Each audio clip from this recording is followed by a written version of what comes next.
welcome everybody, and thank you for joining us today. My name is Lauren Krieg, and I am the Senior Program Officer at Bright Promises Foundation. I am very excited to be here with all of you today. We are hosting this event as part of a new initiative we launched this year called Healing, Leading, Changing.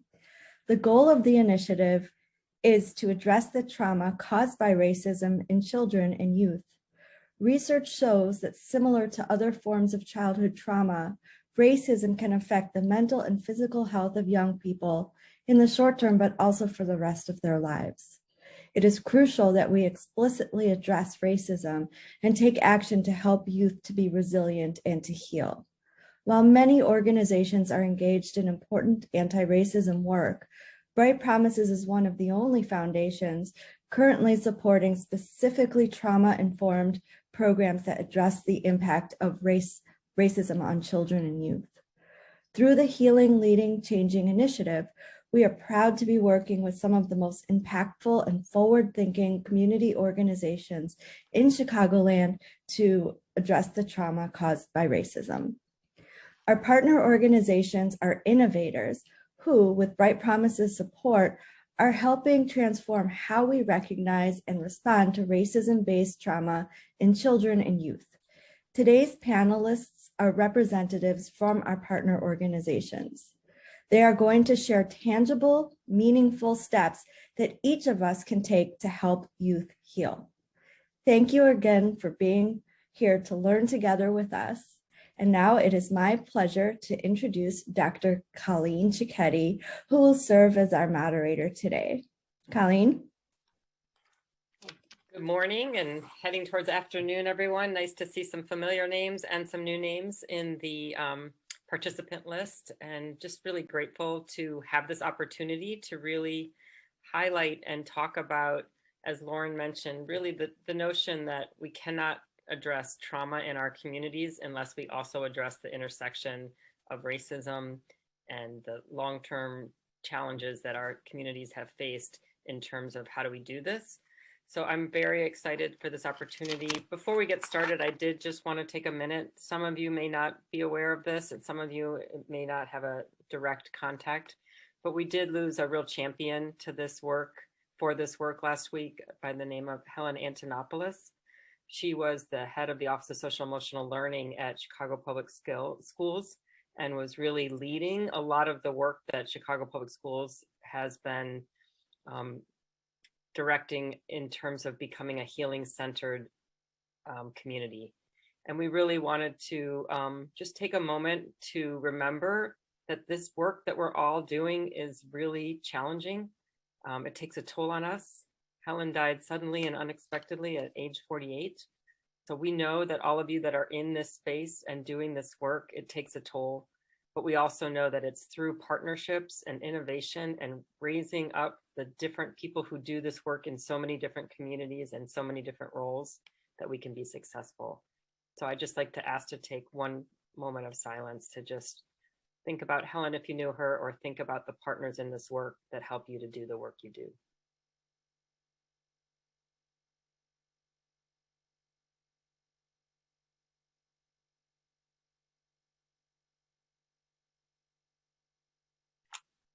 Thank you for that moment. I mostly wanted to just introduce myself a little bit. I don't know all of you, and I have been in this space and working with many of you for a long time. So my name is Colleen Cicchetti. I serve as a psychologist at Lurie Children's Hospital and have been there for over 30 years. So I was trained in pretty traditional mental health, and mental health focused on promoting access to mental health services for kids who've experienced trauma. That has been my passion for my entire career. But what's really been my passion for the last 15 years is thinking differently about how we promote access to the kinds of supports that kids need. Thinking about a public health model, thinking about what does it look like if we are really ensuring that all of the systems and services that work with children and families understand that kids are experiencing things that impact their development, both their cognitive development, but also their social and emotional development. And if we think differently about that and we're aware of the course of trauma and the impact of trauma, how do we actually change our practices? how do we change how we show up every day to do the work that we do? And who do we enlist as key partners? And I think this conversation today is so important because we're really thinking about a critical time where awareness of trauma has almost been achieved. People are talking about trauma every day. You turn on the news or you turn on even, mainstream television shows and people use the word trauma now. That was not the case 15 or 20 years ago. But we're almost at a point now where the word has become so familiar that it doesn't have as much meaning. And so today, what we're really thinking about is how do we go past just trauma awareness and understanding that when trauma impacts a child or a family, it's not just about a bad day or traffic on the Kennedy or any of the small slights or even some of the disruptions that some of us have experienced with COVID-19. Not everyone who has been in COVID-19 has been traumatized. We've had a collective stressor that has impacted all of us. We've all had changes and disruptions in our life and what we're doing and our normal routines, and we've had to give things up and change, and that is stressful. But there are kids and families for whom that stress has crossed into what we might call toxic levels of stress, where the stress doesn't seem to end, where it's impacting multiple domains of their functioning, and it's making it hard for them to do the daily activities. And then there's kids who've actually experienced trauma, who had experienced trauma before COVID-19 and have experienced trauma during COVID-19, whether that be the loss of a loved one or community violence that's made them feel unsafe in their homes and their communities. So we really want to be thinking differently about how do we understand this impact in this current moment when we are seeing more awareness, but also thinking differently about what does that look like? And how do we move beyond being just aware and making sure our services are responsive to really being healing centered? And I'm excited about the panelists that we have gathered today because I think they really bring to this work that notion that healing occurs in communities with people who know you, who love you, and who help you to find your path forward. And in addition to understanding what's impacted you, to have that be a part of your story, but not your whole story. So we are very grateful for this opportunity, and we really believe that the unique work that these agencies are doing is critical.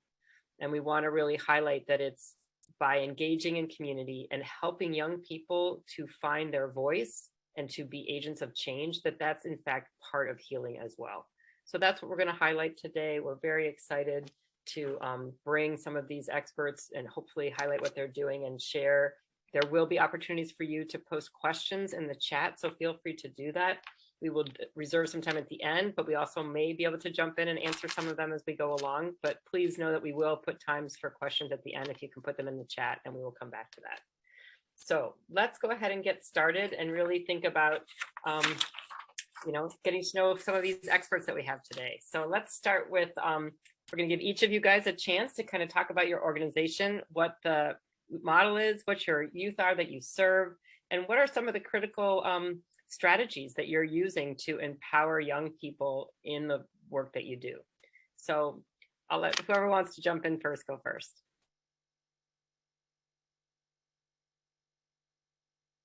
All right, no shyness. All right, I'm going to volunteer somebody. How about you, Tony? I see a big smile on your face.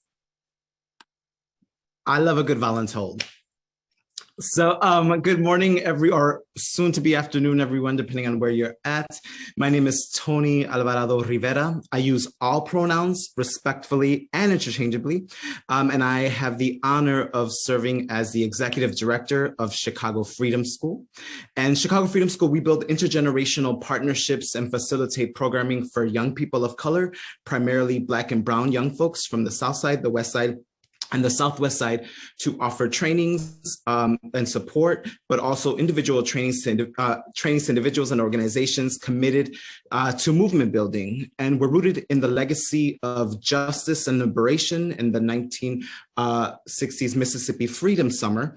And our core frameworks are an anti-oppression framework, a transformative justice framework, and a healing justice framework, which really allows us to think about how we're engaging in our work within these three core frameworks, especially with healing justice and really exploring and practicing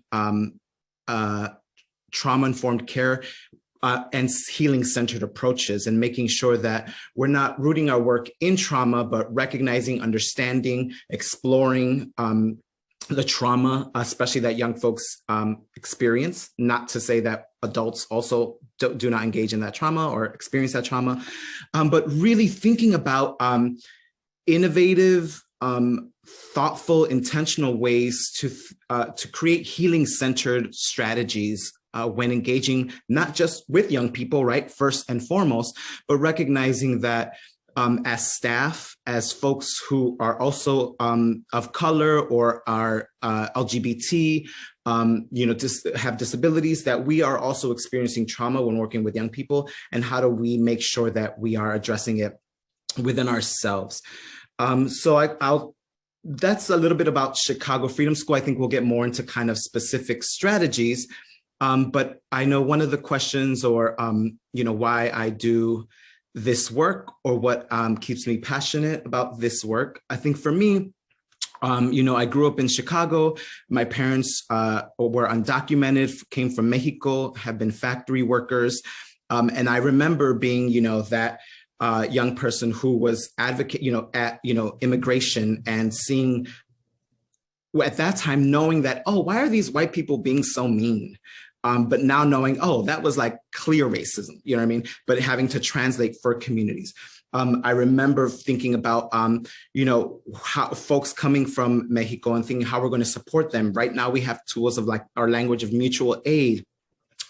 So there's all these experiences that I've had, also dealing with, it's a new time where I still carry, I knew how to navigate systems, right? These systems that were rooted in racism, classism, all sorts, of systematic oppression, but also learned how to navigate well, right? So I could code switch. I can think about how I'm positioning myself in speaking, proper English, in presenting in a way that wasn't too femme, right? To like think about how I'm addressing it, right? And part of it is building that resiliency, right? And that code switching, right? Which to me, is somewhat like, I'm thankful that I had those tools, but also at Chicago Freedom School, it's not about honoring the resilience. It's about honoring the resiliency and not celebrating the resiliency, right? Our work isn't to like be resilient, right? Our work is to dismantle these systems that have created white supremacy, created, code switching, created all of these, the ways in which we have to navigate and then internalize all of that. So I'm so excited to just be in conversation with you all, and learn about your work, and also hear from other folks on the chat. So that's, I think the work impacts me directly as someone who is from Chicago, as someone who sees the beauty and the power and the courage of young folks of color across this complicated and beautiful city. Well, thank you, Tony. And I appreciate that, the passion that you bring, and also that talking about it from two levels. And I'd love to ask Carol if you would share as well, both why this work is so important for you, and then also a little bit about what your agency does, and we'll get into a lot more details about that. But I think the personal passion that you bring to this work is also so critical. So thank you. Absolutely, thank you. Well, I'm Carol Sharp. I come to you today with a little over 15 years of experience, having worked with youth and young adults as they journey through a number of transitions. So transitions from high school to college, from being dependent to this level of independency. And I'm passionate because I have a lot of lived experience, and in a number of ways, I am the youth who I have served. As a young Black Jamaican American girl who has spent a good portion of my childhood on the south side of the city, having traveled to the northwest side for high school daily, spending hours on the train, on the buses, and seeing the differences in the communities as I've observed that on a daily basis. I am a first generation college student, and I even talk about like this experience that I've had with my mom as she became a US citizen when I was an adult. And so, when I think about why I'm passionate about this work. And certainly thinking about the question that we began with today, I was first told that my voice was important and that it mattered when I was 19 years old. And so here I am, having had lots of experiences, having impacted a number of people. And I didn't necessarily hear that until I was an adult who had began my professional career and even didn't realize that this was an area that I would sort of grow in. And I'm fortunate to use all of that experience, and both professionally and personally, in my work today as the Director of Programs for Girls Inc. of Chicago. Girls Inc. is part of the National Association of Girls Inc. affiliates, and we have over 80 locations across the US and in Canada, and we share the same mission of inspiring all girls to be strong, smart, and bold. And so I benefit each day from being able to tell girls as early as 5 years of age that their voices matter, that what they have to say is important, and they have the ability to show up in any space, whether it's in the halls of their schools, or if they're in front of a large crowd, or in their small groups that they sort of form cliques with, from 5 years of age all the way through to college completion. And we deliver our programming aligned to the pillars of our mission, inspiring girls to be strong, where that programming focuses on healthy living mentally, physically, and emotionally. Smart is exposure to the academic achievements in male-dominated fields. And bold is life skill development. And it's one area that we're fortunate to have Bright Promises support as we work with our high school girls as they increase their voices through a program called the Bold Girls Society. So I'm excited to chat a little bit more today about that, and how we've been able to make impact in a short period of time, and how I continue to be inspired by the work of our young people on a daily basis. So thank you. Yeah, can't wait to hear more about Bold Girls. So Nadiah, would you like to share what your work is and what brings you to this work? Of course. So hi, my name is Nadiah Alyafai. I work with the Arab American Action Network, which is a nonprofit community organization that combines social services, organizing, and advocacy to promote social change. I've been a part of this program for about 6 years now, and kind of tracing my journey, I actually started off in our youth organizing program, which is an after-school program from 14 to 18 that focuses on political and cultural education, organizing training, and self-power through activities such as skits, workshops, discussions, videos, creative writing. I then moved on to being a youth leader in our youth leadership team, which are members that are in the youth organizing program that I kind of talked about right now. But they actually meet after hours to evaluate and lead program activities, but also they're the leaders of the work in our campaign to end racial profiling. In the last 2 years, I actually got hired to be an employee. So coming back around in this full circle where I'm teaching those that were once in the position that I was in. And just for me, the reason why I think I'm passionate about the work is being able to grow and continue to learn from those that surround me. And I think just being in a program where, the youth are the leaders and voices of our work, and they're the ones that are directing the curriculum. It's amazing, and it brings their passion to just learn and create, drives me to do so as well. So I'm just glad to be in a program where it takes I wish I can do something from the youth to a statement of I am doing something. But yeah. Well, thank you. And I think your voice is so critical as someone who isn't so far. We talk sometimes about near peers and people being able to look up and see someone just a little further along in their path that can help them. And I wonder if you might actually start us off with a little bit of a response to that question around, can you share, what it was about this particular agency and the work when you were a younger person that really made you start to realize that activism and work to support raising up your voice, it was actually a healing and centering space for you? Like, what was it that was communicated? Because I think that's a message we all want to learn about today, is sort of how are we talking about this with young people in a way that inspires and motivates, but doesn't, as Tony mentioned, become extra weight or extra burden, but rather a healing process. So I wonder if you have thoughts about that.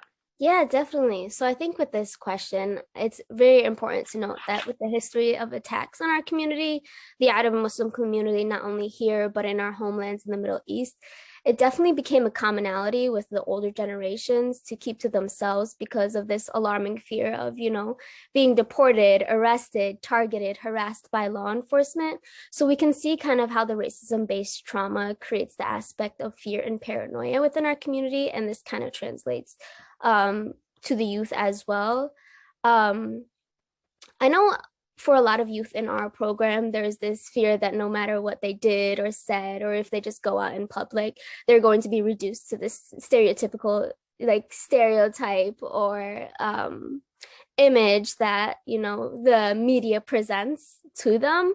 And I think AAAN definitely opens a space where youth voices can be heard, as they're the ones that are leading the work in our campaign to end racial profiling. We do a lot of, kind of discussion based, where it's not just us teaching and then them learning. It's more of we're both learning, we're both teaching with each other. But yeah, just by giving youth a platform to create change, we can see that change occur. And we can definitely see this statement backed up through history, because a lot of our greatest movements were actually led by the youth. But yeah, that's kind of my take on how we have focused on the aspect of empowering youth voice to kind of, elevate their voices. And I love how you highlighted the sort of bi-directional nature, that it's sort of a encouraging through modeling, but then also learning from what they do, and that bidirectionality is also a really healing centered approach, right? Because it really highlights that it's not about us fixing you and what happened to you, it's us acknowledging what's happened to you and then thinking together about how to help you find your path forward in spite of that, and also in partnership with others that can help you do that. I wonder if either of you want to add to sort of how your group, maybe similar or different strategies that you talk about, that empowerment aspect. Carol? Tony? Yeah, I'd be happy to jump in. So we do a lot of work with our high school girls and giving them sort of a foundation for how they can create advocacy platforms, whether or not that's in the form of, websites or perhaps it's a presentation. And the girls are journeying through this year-long experience guided by a facilitator, along with partnerships like the ACLU. And they're really tackling some of those really critical racial and women's social justice issues. And so they're learning very critically about the difference between advocacy as, and through protest versus through technology. An example of that is we've had our girls to engage in a healthy debate around how the application for the Medicare forms can act as a form of advocacy for those who may or may not be eligible. And they're really thinking through, ways that they can build this into or make it part of the careers that they choose to sort of lean into. But after this year-long experience, now the girls have a chance to present to a community some healthy and research-based information around ways that their peers can navigate various terrain that they might be impacted by. So that could be in the form of, sexual harassment and coercion, racism, and most recently our girls engaged in an activity where they submitted letters in response to some of the history that Black Indigenous people have been impacted by Columbus Day, right? And so the girls are coming up with some very actionable solutions, and then they're using what they've learned to then offer this near peer education to the girls or the people who they are around on a daily basis. And so we're really fortunate to have the support of foundations, of our national organization and community partners like the ones represented here today, to say, if we can encourage our young people to increase their voices, to step into that leadership role as it relates to coming up with some actionable solutions to these everyday issues, then we're doing that. We're making our best effort. Like, we're really putting in and investing in the space that's necessary in order to create some movement in this space. And again, I love the way you talk about sort of bringing in partners that have specific areas of expertise and giving these girls an opportunity to find a lot of different strategies and practice and actually do the things that we think are opportunities for them to find their voice and have their voices heard by policymakers. And that's pretty exciting. Tony, I wonder if you might add to that, just in terms of, are you using similar strategies, different strategies? You mentioned the Freedom March of the 60s. Yeah. How are you taking those concepts from the 60s and bringing them into the 2020s with your young people? Yeah, so a lot of our work is rooted in movement history and recognizing, as Nadiah was saying, there's so much rich history when young people took to the streets and organized, right? But we don't talk about that. But before that, when young people come to the Chicago Freedom School, they already have, right? Young people aren't naive or, just like they experience racism. They see it, right? Young women experience misogyny on the trains, like they know that this is messed up. Young people see their parents or their families being locked up, and they know that it's wrong, right? These systems that they're navigating through, they realize there's issues that maybe this isn't right, right? And for us, the beautiful thing at Chicago Freedom School is we circle up, for our, different programs, and we're able to create a space to talk about this work. Our first week with the Freedom Fellowship is about relationship building. And for us, that means talking about our identities and where we hold power and where we don't hold power. And thinking about if we're ultimately working towards liberation, how can we build solidarity to fight for that liberation together and know that this fight is intertwined and we need to build community, we need to organize to ultimately dismantle these systems. Some young folks come and they're like, yo, yeah, my teacher was saying, this and this, and then they sent me to the principal's office because they felt I was being too loud. And it's just like, yeah, that's the system that we live in. What we talk about root causes, and then ultimately for our work is not just being able to, again, talk about these issues, share our lived experiences, but also think about, well, let's open up our radical imagination. If these systems are not working for you, if you feel tired when you're in school, if you feel frustrated on not having enough money to pay for meals, if you see that there's this harm happening in your communities, well, what can we actually do to organize around it? And what would the world look like if you were liberated? And let's start from there. And then being able to think about, okay, well, I know, I think this past few years with the abolish or defund CPD, Chicago Police Department, or abolish, different forms of the carceral state, it's harsh. But what I love about with young people is they are challenging us. They are saying, wait, this system that is rooted in slavery, in anti-Blackness, in, anti-Indigenous sovereignty, like, why are we celebrating or supporting it? Or why aren't we getting rid of it? And sometimes I'm like, oh God, that's so scary. But I'm like, but the young folks are fierce. They are fearless. And for us as an adult comrade, is me thinking then, okay, how can I best support what you want your vision of liberation to be that doesn't harm other people? And a lot of that time is, we have the privilege at Chicago Freedom School of being able to talk about these issues openly, right? And, it's not, in school where it's like you have 30 minutes or you maybe don't have the tools or the language. But young people know here at Chicago Freedom School that our team, our community is all impacted by these systems. And we have to think about and explore what these systems are and what are better systems. And I think that is for us at Chicago Freedom School, is that when we get to the organizing of shifting, of one, understanding These systems cause harm, trauma, hurt intergenerationally, right? We see these in our families. We are all hurting. So part of healing justice at Chicago Freedom School is being able to allow to offer tools of healing. So every program that we have has a healing retreat component, which is an overnight retreat that we go into Wisconsin, into the woods. It's a lot of times young people's, first time being in the woods. And it's just like, what? I don't have cell phone reception. There's like bugs. Are we going to get eaten by bears? And it's like, no, girl. We're in Wisconsin. You'll be good. But being able to just clear ourselves, right? And breathe and talk about what does it mean for aromatherapy? What is primal screaming? How do we talk about with our friends of like, I need support or I feel sad, right?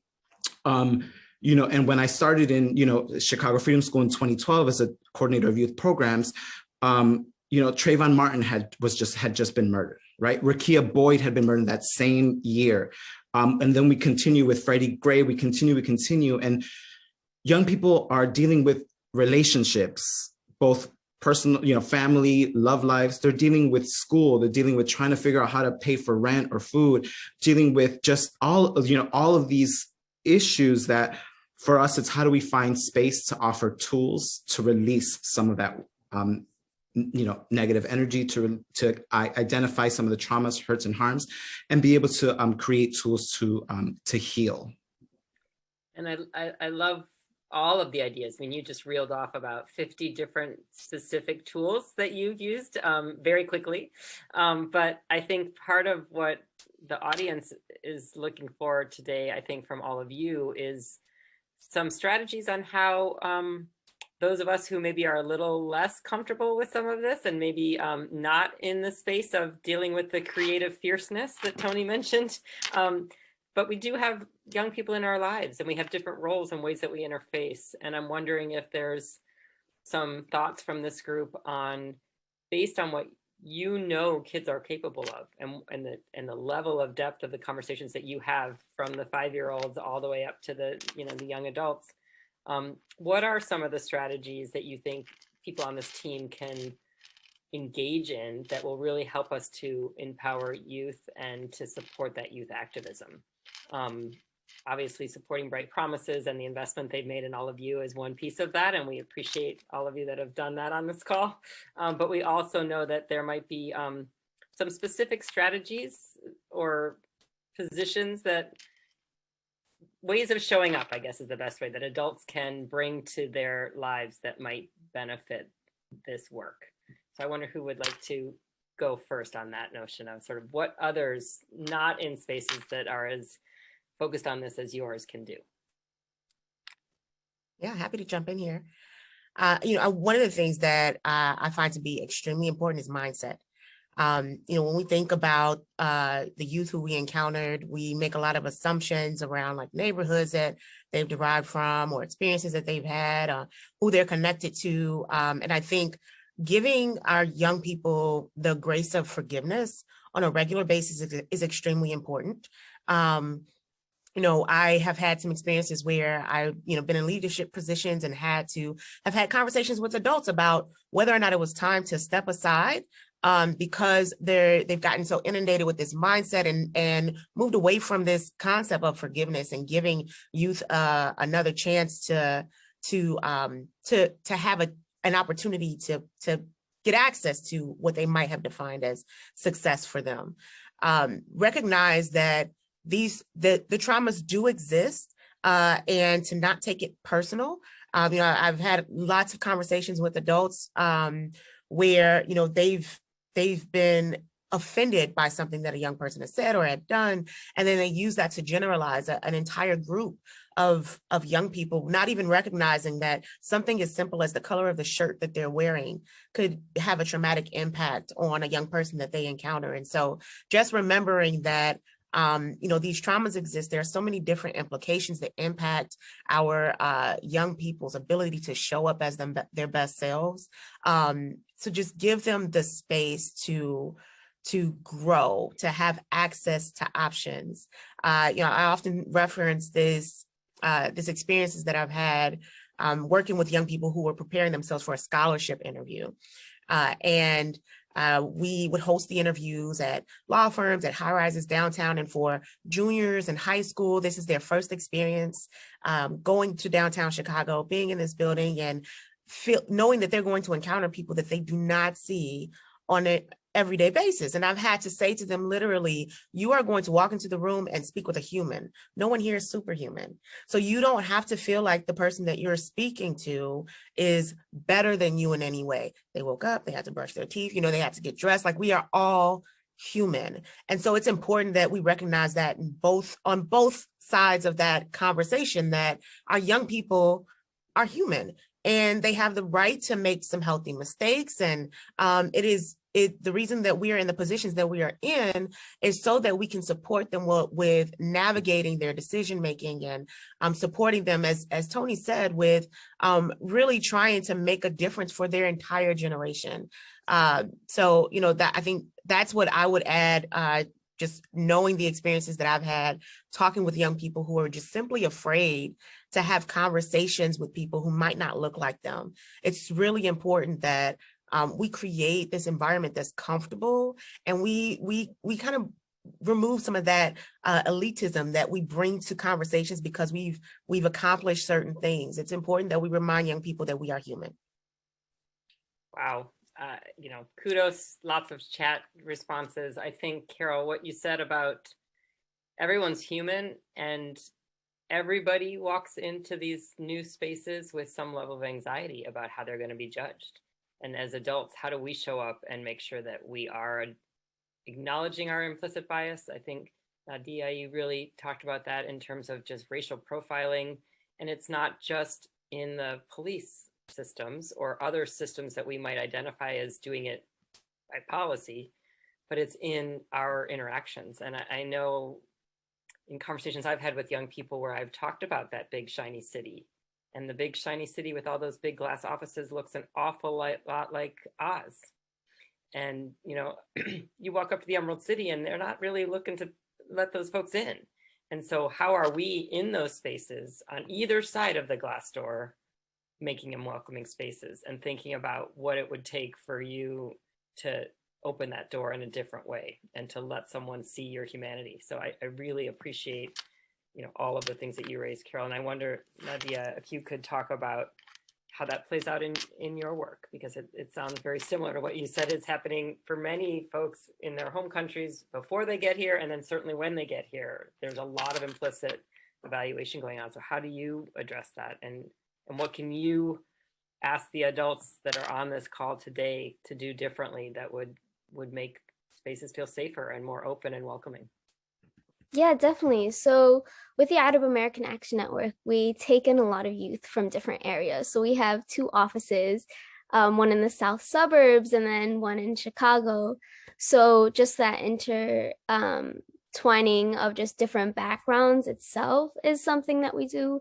And creates a lot of discussion and sometimes a lot of misconceptions and a little hesitancy, right? But I think one thing that the Arab American Action Network does really good is empower youth through the aspect of teaching through a creative lens. So exemplifying kind of this fall term that we're in at this moment, we took workshops about stereotypical representations of Arabs and Muslims in the media. And taking that workshop, we are now creating with the youth, we gave them the ability to create, a movie pitch about how they would see themselves, their race, their religion, their cultural background represented, how they would want to see that in the media. Or they also have an option of like taking a scene from a movie that has a negative representation and recreating it in a positive light. So using strategies like this, where youth are working on topics such as, identity and representation and addressing that in a healing form, it'll help them heal from that trauma, which is not directly noticed through the arts. But yeah, definitely the arts empower youth to continue to work and be involved with the work that we do. And I think one other thing is that there's a common misconception that activism is usually just revolved around direct action. So like protesting, boycotting. This is true, but the definition is not limited. activism revolves around many things, such as, writing and poetry and just letting your voice be heard. So this can definitely be a form of empowerment, as not you're directing your emotions through a form of art, but also creating a story, which is your story. So I think anyone can take on and promote the artistic aspect of activism, whether it be healing through music, healing through writing, healing through painting, healing just through the form of artwork. But yeah, that's, I think, something that I wanted to mention. Wow, that again, just so powerful. And as you were talking, I was thinking to myself, how fun it would be, and I'll share this with my Bright Promises folks, to have another panel where we've got the young people sharing some of these projects that they've created with us, because I think that what you just said in terms of, activism takes many, many forms, and as adults, we need to offer those up and have kids find the space that works for them. And the creative arts are certainly such a big piece of that. So thinking about how we might, I know we once worked, I see Mikva is on the line, and we once worked with Mikva youth to take some trauma-informed trainings that we had created for adults and to switch them up with kids, to share with kids. And we also brought them down to Springfield. And it was just so much fun because, like you all said, they are experts. They understand these concepts. We can give them some language, but then when they take their lived experience with some of the knowledge that we can bring and then bring it together into their creative spirit, we can certainly, we learn from them. And those messages and the ways they want us to open our doors and see their true selves, I think would be great. And I would love it, especially, I'm getting all creative here, but thinking about all your groups coming together and doing this, right? Like, because you each represent a different piece of the work, and it would be so fascinating. So I'll put that out there. I just want to remind people we are coming up on questions. So we do want to ask people to put some questions in the chat. I can continue. I have so many questions. I'm more than happy to keep asking, but I also do want to give you guys that opportunity. So I will just encourage you if you've got questions or thoughts that you want to bring to the discussion. And maybe as people are thinking about that, I think another thing that I think Nadiah, your example brought up, just sort of for yourself, how this was kind of changing, and it was multi-steps, right? It was finding your voice as a young person, and then being a youth peer leader, and then coming back and getting more experience and coming back yet again. So I wonder if Carol or you, Tony, could think of a student that maybe highlight some of those developmental steps that you think are critical. Because one of the things I've also noted in listening is that you all tend to have longer term relationships. And I think that is something that certainly a trauma-informed lens says, is that it's not, that teacher that you have for one grade is really important because they know you through a really important time and they see you every day.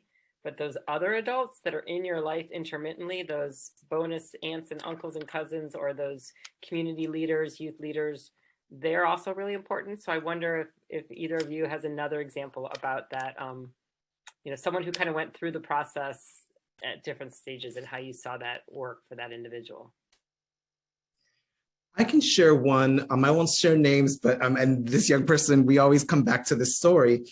There was a young person who came to our program. They were 14, 15. They were in their 8th grade experience. They faced a lot of homophobia and queerphobia because of their gender expression. And when they came to CFS, it was our first day when we did a pre-orientation. We come for the summer. Our first day, we were having lunch, and this person was very femme-presenting, young Black person. And then there was another.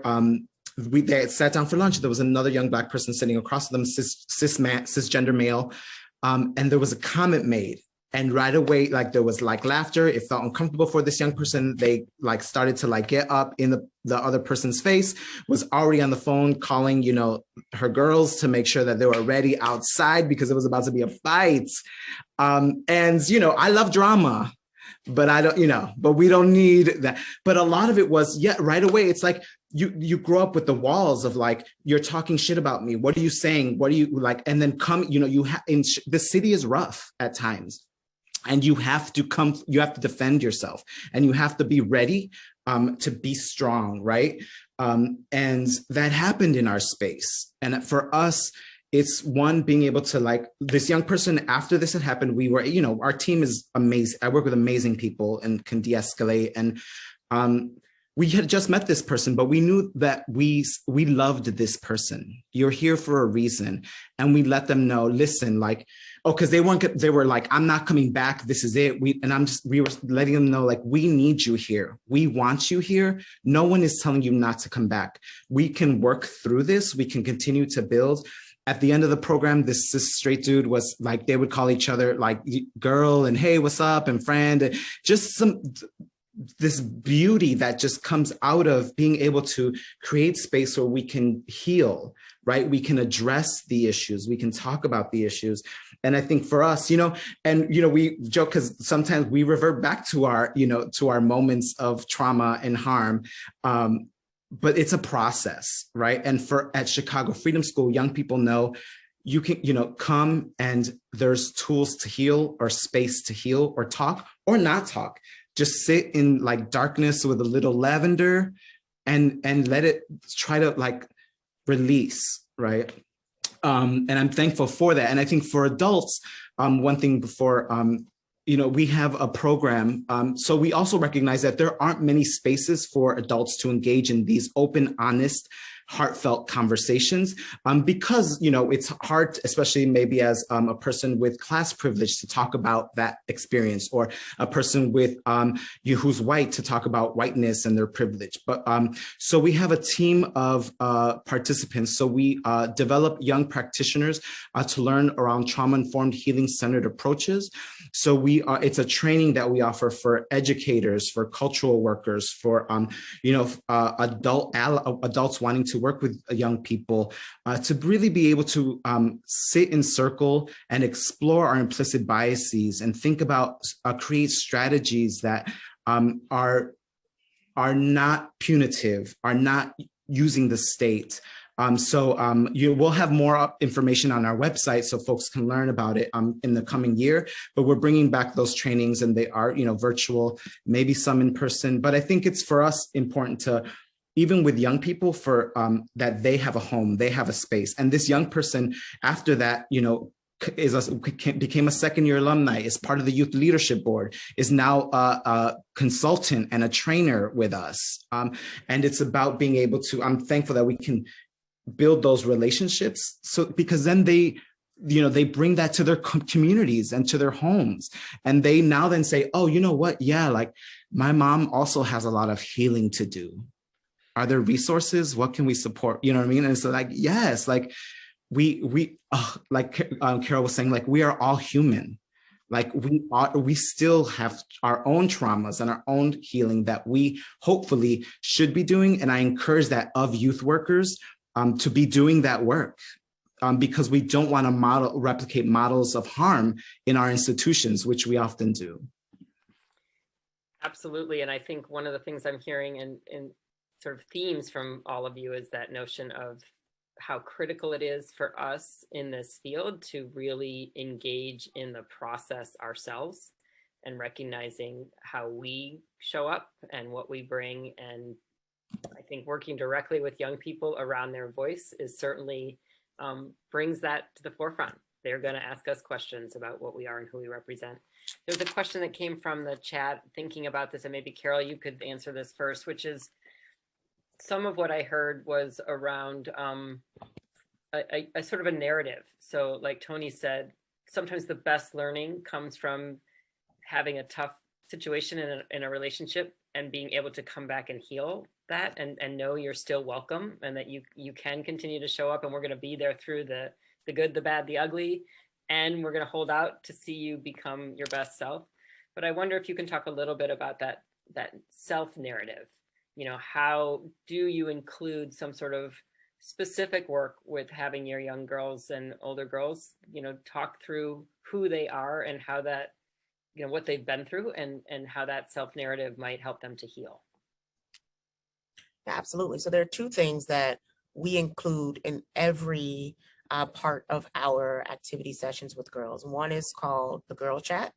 And so this is where girls have the opportunity to pose questions or pose a topic that they might be dealing with during that week. So it could be something as significant as maybe they someone in their community was experienced gun violence, or they were a victim of gun violence, to with our younger girls, often it's some stress around taking tests and how they perceive themselves, right, when they go to certain classes. And so one of the things that we do in the pre-programming is we ask girls questions about how they sort of self-identify or the way their self-perception, right? So we're asking them whether or not they believe that they're good in math and science, or that they believe they can achieve certain things in school, or how they feel about themselves physically. And then we use that information to directly impact the way that we deliver our programming with girls, with the hopes that when we bring those questions back up at the end of programming, that we've impacted them in a positive way, and we've shifted some of that sort of negative self-perception that we've seen in a lot of our girls. With our older girls in this Bold Girl Society programming, one of their first projects was a body positive social media account during the quarantine, where they talked about things like stretch marks and the way that they're perceived, and how it's normal, and really brought up like some scientific facts around stretch marks and women, and wanting to celebrate that with their peers and with other girls who are viewing this as a negative thing, or feeling like they need to change themselves physically. So we talk very actively about it, and we affirm and validate any positive feelings that they have towards themselves. If they feel good about their hair, about their clothes. And for the national organization, we have something called the Girl Bill of Rights. And so it's literally a list of rights that we remind girls that they have. So to take healthy risk, to be prepared for challenging work. We have the girls go through exercises on a regular basis where they are literally reciting these Bill of Rights, and they're using it to drive the way they interact with each other, the way that they advocate and show up for each other. And when they think about how they perceive themselves, it can only be on a journey towards like that positive self-perception, because they've spent so much time articulating these things that they otherwise probably wouldn't have the space to do so. Yeah, the Girls' Bill of Rights, and that gets me thinking about some of the work that I know UNICEF is looking at to build. And we're one of the few countries in the world that hasn't adopted the UN rights of children. And there has been some interest in trying to think about how we might build a child-friendly city based off of that. So would love to maybe include all of you guys in some conversations with them, because that's something that I think that broader framework that says at the center of all of this, the right to schooling, the right to health and safety and access to all that our beautiful city has to offer is a right, and we need to think about that. So thank you all for sharing your passion. It's really been amazing to listen, and makes me want to go and jump on all your websites and learn more and think about how to integrate what you're doing with some of the work we're doing. I'll pass it back over to Bright Promises so that you guys can say goodbye as well. But thank you all so much. And I feel better about 2022 knowing that there's all these young people that you're working with that are out there doing these amazing things. So thank you all.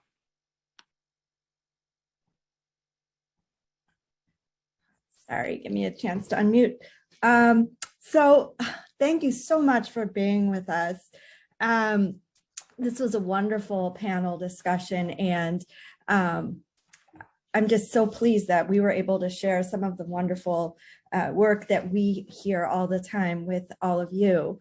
Thank you to Nadiah, Tony, Carol, and to Colleen for your wonderful contribution to this panel. So just to let you know, we will be following up with an email with a link to this panel discussion, and we will also try to answer any additional questions that showed up in the chat that we didn't have time for, or that you send in afterwards.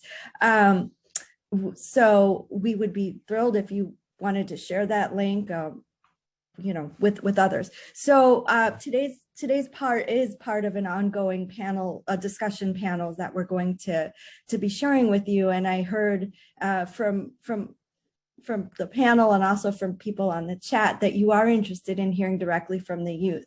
And I wanted to let you know that our next panel discussion is going to feature youth from our prospective partner organizations. And Colleen, you had mentioned how wonderful it would be to have the